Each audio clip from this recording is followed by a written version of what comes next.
에스더는 이 페르시아 메대 나라의 이 아하수에로 왕의 왕비입니다. 아니 어떻게 그 유대인이 그 이방 나라의 왕비가 될 수 있었을까? 이제 굉장히 우리가 궁금해하실 겁니다. 사실 그 이스라엘 백성들이 바벨론에 의해서 망했죠. 그런데 나라가 바뀌었습니다.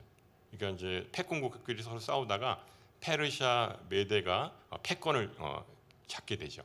그리고 하나님의 은혜로 바로 이 에스더가 바로 이 아하수에로 왕의 왕비가 됩니다. 그러니까 여러분들 예전에 영화 중에 300이라는 영화 혹시 보셨어요?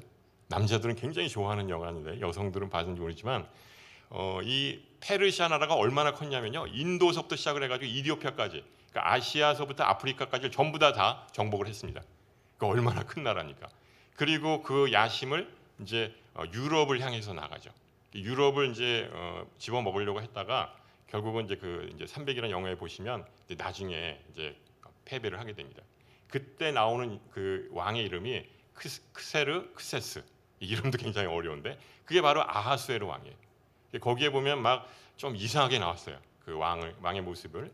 근데 이제 그 영화의 배경이 될 정도로 아주 그렇게 아주 막강한 그런 패권 국가였습니다. 그러니까 무려 127개의 지방을 다스리는 엄청난 나라죠. 그리고 나서 이제 그 이후에 또 페르시아가 또 망하죠. 로마가 이제 등장을 하게 되고. 그러니까 세상 나라는 뭐 영원히 다스릴 것처럼 보이지만 결국 망하거든요. 그렇지만 하나님의 나라는 영원한 것입니다. 그래서 바로 이 바벨론 포로로 끌려갔던 이 유다 출신의 이 에스더가 바로 하나님의 도우심으로 이 아하수에로 왕의 왕비가 됩니다. 그리고 또 이제 등장인물이 한 사람이 있는데 바로 그녀의 사촌 오빠인 모르드게가 있습니다. 사실 아버지와 같은 그런 역할이 아주 어려서부터 이 에스더를 키우죠. 근데 이 촌수를 따지면 사촌 오빠입니다. 모르드게는 아주 강직한 성격을 갖고 있어서 이 문지기 역할을 감당했습니다.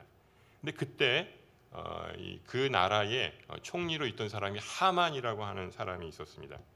그러니까 모든 사람들이 이 하만을 보면 무릎을 꿇거나 또 절을 하거나 이렇게 경의를 표해야만 했습니다. 근데 이 모르드게만은 무릎을 꿇지도 경의도 표하지 않았습니다. 인사를 하지 않은 거예요. 제가 그 예전에 그 회사에서 어떤 그 상사에게 되게 칭찬을 받았는데, 그 송대리는 인사를 너무 잘해서 그래서 참 좋아. 인사만 잘해도 이 중간을 가는데 이 모르드게는 인사를 안 한 거예요. 그랬더니 이 하만이 너무 열받아가지고 그 어디 출신이야? 그게 뭐 여러 나라들이 이제 같이 이제 살게 되니까요. 그래 봤더니 유대인이라고 하는 걸 알고 그러면 유대인 싹 없애버리자. 이 모르드게가 인사를 안 하는 바람에 이 한 사람만 불이익을 당한 게 아니라 온 유대인들이 다 죽게 생긴 거예요. 그러니까 얼마나 이 끔찍한 일이 벌어지게 됐습니까? 그래서 하만은 제비를 뽑죠. 얘네들을 언제 다 학살을 할까? 그랬더니 그 12월 달, 그래도 조금 이제 그 기간이 남아 있던 거죠. 12월 달에 얘네들을 전부 다 이제 학살을 하자. 이렇게 이제 계획을 잡습니다. 그래서 그 앞서 3장 8절에서 11절까지 보면 이렇게 나와 있습니다. 제가 읽겠습니다. 그 하만이 아하수에로 왕에게 말했습니다. 왕의 왕국 모든 지방에 있는 여러 민족들 사이에 흩어져 살고 있는 한 민족이 있는데 그들의 관습은 다른 모든 민족들과 다르고 또 그들은 왕의 법률을 따르지 않고 있습니다. 그들을 그냥 내버려 두는 것은 왕께 좋을 것이 없습니다. 왕께서 원하신다면 그들을 멸망시키라는 칙령을 내리십시오. 그러면 제가 은 1만 달란트를 왕궁의 창고에 헌납해 왕의 업무를 맡은 사람에게 주겠습니다. 그러자 왕은 손가락에서 자기의 인장 반지를 빼어서 유다 사람의 원수인 아각 사람 함무다다의 아들 하만에게 주며 말했습니다. 그 돈은 내가 가져라. 또한 그 민족도 내가 하고 싶은 대로 처리하여라. 심지어는 이 유대인을 죽이려고 자기 돈을 1만 달란트, 은 1만 달란트를 왕에게 주겠다는 얘기예요. 그러니까 어떻게든 죽이겠다고 아주 마음을 먹은 거죠. 그러니까 아주 그 심각한 그런 이제 위기에 봉착하게 된 것입니다. 근데 이 사건의 발단을 보면 정말 이 모르드게 한 사람 때문에 한 민족이 몰살당하는 것처럼 보입니다. 모르드게가 하만에게 무릎을 꿇지도 않고 또 경의를 표하지 않아서 그렇게 된 것처럼 보입니다. 그러면 우리가 보통 화살을 모르드게 돌릴 수 있잖아요. 그런데 이 상황을 좀 보면서 예전에 제가 봤던 그 영화가 생각이 났어요. 남한산성이라는 영화 혹시 보셨어요? 그 병자호란 때를 배경으로 하는 영화인데 거기에 보면 이제 청나라가 이 조선을 쳐들어와서 이 명나라의 관계를 끊고 그러면서 자기 나라와 이제 신하의 관계를 맺자 이렇게 강요를 합니다. 그게 이 조정 안에서 분열이 생기죠. 주화파와 척화파로 이렇게 나눠지게 되면서 주화파는 화친을 하자. 이양 이렇게 된 거 우리 조국이 좋은 거다. 그러면서 화친을 하자고 하는 파가 있었고 아니다. 이거는 끝까지 싸워야 된다. 이러면서 싸우자는 척화파로 나눠집니다. 그래서 명분과 실리의 싸움처럼 이제 보이게 되죠. 그래서 이 청에 위협을 받습니다. 청이 아주 물밀듯이 이제 그 조선을 침략을 합니다. 그래서 이제 그 밀리고 밀려서 갔던 데가 바로 이 남한산성이죠. 거기에 이제 인조가 이제 신하들과 같이 있는데 아주 비참한 그런 모습을 보게 되는 것이죠. 그래서 결국은 이제 손을 들죠. 그래서 주화파에 손을 들어주어서 청나라 황제에게 머리를 조아리고 신하의 나라가 됩니다. 그 역사적인 곳이 삼전도죠. 지금의 삼전동이라 하는 데가 바로 우리나라 왕이 그 청나라 이 장수에게 무릎을 꿇던 그런 곳입니다. 그러니까 전쟁이 없어졌으니까 그냥 잘 됐다 싶겠죠. 근데 그 대가가 엄청난 거 아십니까? 60만 명이나 되는 이 조선의 사람들이 청나라로 끌려갔습니다. 그 중에 20만 명이 조선의 처녀들입니다. 그러니까 그 당시에 인구가 한 1000만 내지 1200만 됐거든요. 그러니까 우리나라 인구의 조선의 인구의 5%가 다 끌려간 거예요. 그러니까 너무나 참혹한 거죠. 물론 뭐 이스라엘에 비하면 아무것도 아니지만 굉장히 아주 이 모욕적인 그런 상황이었죠. 그래서 그때 생겨난 말이 있습니다. 그게 뭐냐 환양녀입니다. 제가 이렇게 이런 말을 써서 좀 죄송한데 그냥 전문 용어라고 생각하시고 들어주시면 좋을 것 같습니다. 그러니까 옛날에 행실이 바르지 못한 여자들을 빗대서 욕으로 쓰던 말입니다. 그러니까 환향, 그러니까 고향으로 다시 돌아온 여자들이다 이런 말이죠. 그러니까 청나라에 끌려가서 가진 모욕과 학대를 당하고 그래서 이제 배가 불러졌어요. 그래서 조선으로 다시 돌아온 여자들을 청하는 말, 그것이 바로 이 환양녀입니다. 그러니까 정치 지도자들이 잘못해서 나라가 이 지경이 됐는데 이 고난과 고통을 당하는 것은 백성들입니다. 그러니까 이런 억울한 일이 어디 있습니까? 나라가 무엇이고 또 백성이 무엇인지 그 많은 것을 생각나게 하는 그런 영화였습니다. 그러니까 이스라엘도 마찬가지죠. 정치 지도자들이 왕이 잘못해서 그렇게 됐는데 물론 우상 숭배를 하거나 이런 것도 있었지만 결국은 리더들이 잘못한 거잖아요. 근데 고통당하는 것은 바로 그 백성들이라고 하는 것이죠. 그래서 오늘 본문에 나와 있는 상황은 이 역사적인 맥락을 이해할 필요가 있습니다.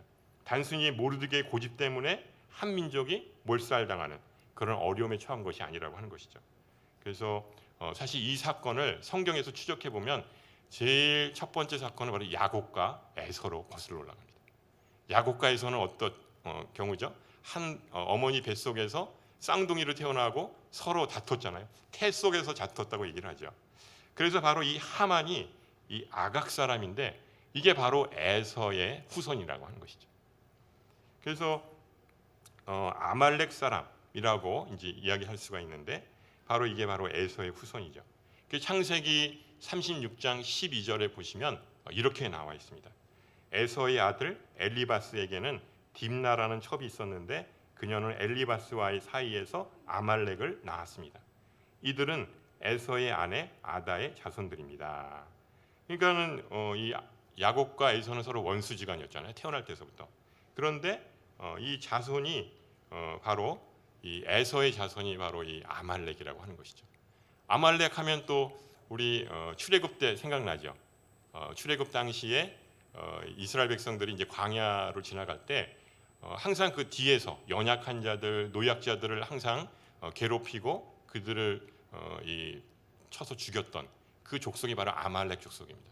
그러니까 정정당당하게 싸우는 게 아니고 그냥 이 이스라엘 백성들이 이제 지나갈 때 이제 뒤처지는 이제 그런 사람들이 있을 거 아니에요. 그러니까 그들을 공격해서 그렇게 해서 아주 곤욕을 치르게 만들었습니다. 이게 어떻게 보면 굉장히 치사한 그런 일을 한 것이죠. 그래서 그때 이 아말렉과 전투를 벌이는데 잘 아시죠? 모세와 아론이 이렇게 아론과 훌 세 사람이 기도를 하죠. 모세가 손을 들면 그러면 여호수아가 나가서 이깁니다. 근데 이제 팔에 힘이 떨어져서 팔이 그 아래로 처지면 그때 또 아말렉이 이기는 거예요. 이런 일이 반복되니까 옆에서 아론과 훌이 그 모세의 손을 붙잡아 줍니다. 계속 들게 하죠. 그래서 결국 이제 아말렉을 이제 쳐서 물리치는 그런 일이 있었습니다. 그러니까는 이 출애굽 당시서부터 이 아말렉과는 이스라엘 백성들이 계속 이제 그런 원수지간이었다고 하는 것이죠. 그래서 신명기 25장 17절에서 19절에 보면 이렇게 나와 있습니다. 내가 이집트를 나올 때 아말렉 사람들이 내게 어떻게 했는지 기억해 보아라. 내가 지쳐 피곤했을 때 그들이 길을 가다가 너희를 만나서 뒤처져 있는 자들을 치지 않았느냐. 그들은 하나님을 두려워하지 않았다. 내 하나님 여호와께서 내게 기업으로 주시는 그 땅에서 내 하나님 여호와께서 내 주변의 모든 원수들로부터 벗어나 내게 안식을 주실 때 너는 하늘 아래에서 아말렉을 기억하는 일조차 없도록 그들을 모조리 없애버리라. 잊지 마라. 그러니까 다른 민족들은 이스라엘 백성들이 출애굽했을 때 벌벌 떨었어요. 왜냐 하나님이 함께 하시기 때문에. 잘못 건드리면 우리 다 망하겠다. 근데 아말렉은 그럼에도 불구하고 이 이스라엘을 공격했다고 하는 것이죠. 그러니까 얼마나 이 교활한 그런 민족인지 알 수가 있는 것이죠. 그런데 500년 후에 다시 맞붙게 됩니다. 이스라엘의 사울 왕이 이 아말렉과 싸워서 크게 승리를 하게 됩니다. 하나님께서는 이 사울에게 이 아말렉 전투에서 이기게 하시고 그 취한 전리품들을 몽땅 다 불에 타서 없애버리라고 얘기합니다. 그런데 사울이 그 하나님의 말씀을 불순종합니다. 그리고 좋은 그런 전리품들을 이제 숨기고 심지어는 이 아말렉의 왕인 이 아각을 살려줍니다. 이 같은 사실을 사무엘이 알고 이제 이 사울을 책망합니다. 그때 사울이 이렇게 변명하죠. 아예 좋은 재물을 남겨서 하나님께 제사 드리려고 했습니다. 그럴듯한 얘기죠. 하지만 하나님은 좋은 제사를 원하신 것이 아니었죠. 그래서 사무엘상 15장 22절 23절에 보시면 이렇게 말씀하고 있습니다. 우리 함께 읽어보도록 하겠습니다. 시작.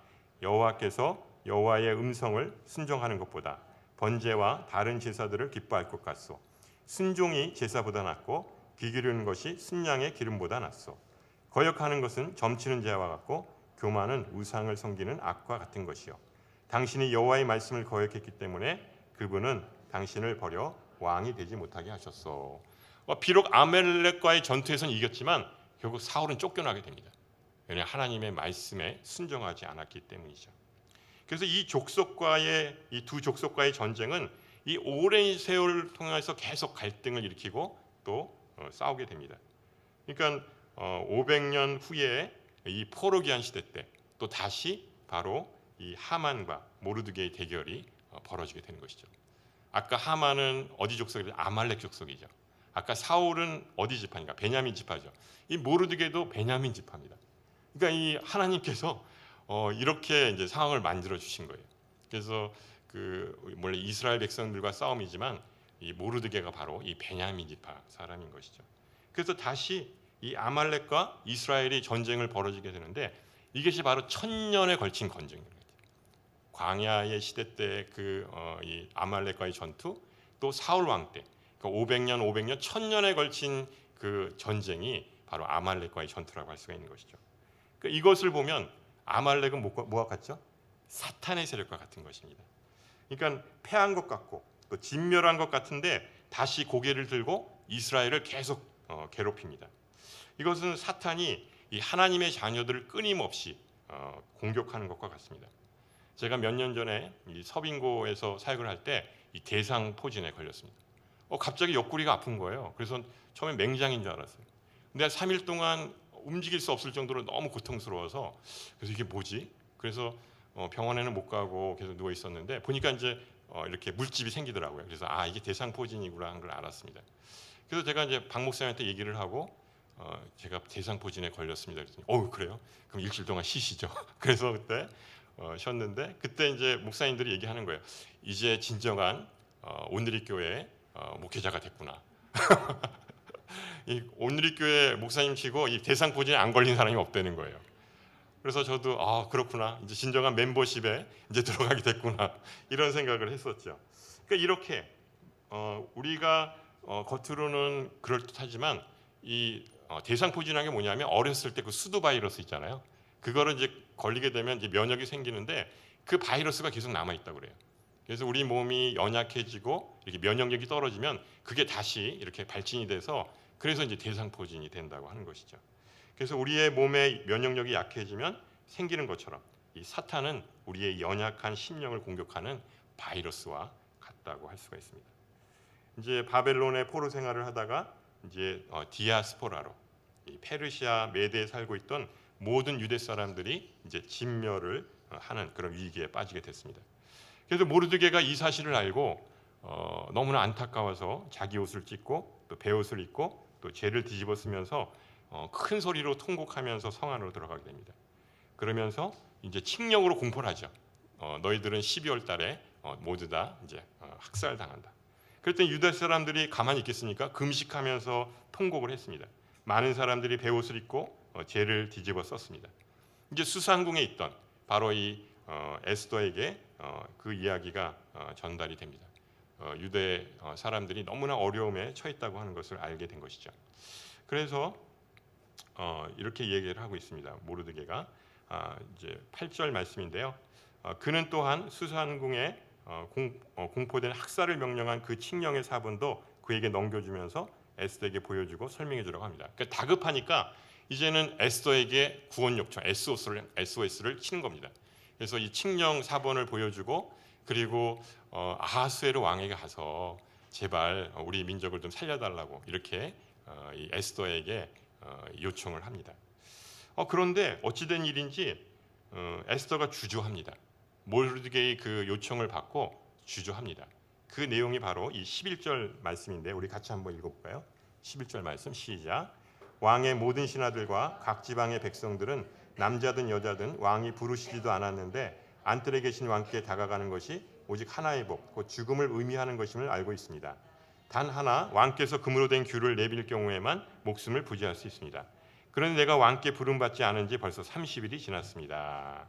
그러니까 그 당시의 법은 이 왕이 부르지 않으면 감히 왕 앞에 나갈 수가 없었습니다. 왜냐하면 허락 없이 나가는 건 뭐냐면 암살자들이면 나가는 거거든요. 왕을 죽이기 위해서 이제 왕에게 접근하는 것이죠. 그러니까 왕에게 미리 사전에 허락을 받고 가야지만 되는 것이죠. 근데 자기를 찾은 지 30일이 넘었다는 거예요. 뭐 수많은 왕비들이 있었으니까 뭐 그럴 수 있겠죠. 그래서 만일 자기가 이 왕의 허락 없이 나가게 되면 자기는 죽게 된다고 하는 것이죠. 그러니까 주저했던 것이에요. 얼마나 정말 안타까운 일인지 모릅니다. 이러지도 못하고 저러지도 못하는 그런 그 에스더의 그 마음을 알 수가 있습니다. 근데 이 말을 이제 전해 듣죠. 그래서 모르드게가 이 에스더에게 정신이 번쩍 들만한 말을 합니다. 우리 13절, 14절 말씀 우리 함께 읽어보겠습니다. 시작. 모르드게는 이런 대답을 전했습니다. 내가 유다 사람들 가운데 혼자 왕의 집에 있다고 해서 이 일을 피할 수 있다고 생각하지 마라.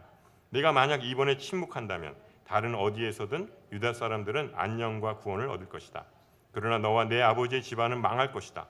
하지만 내가 이때를 위해 왕비의 자리에 오르게 됐는지 누가 알겠느냐. 이 에스더서는요. 이제 이제 생명의 삶에서 이제 큐티를 할 거예요. 11일서부터 6월 11일서부터 한 열흘 정도 묵상을 할 텐데 이상하게도 이게 10장으로 되어 있는데 하나님이라는 단어가 하나도 안 나와요. 이 성경책이면 당연히 하나님 이름이 나와야 되잖아요.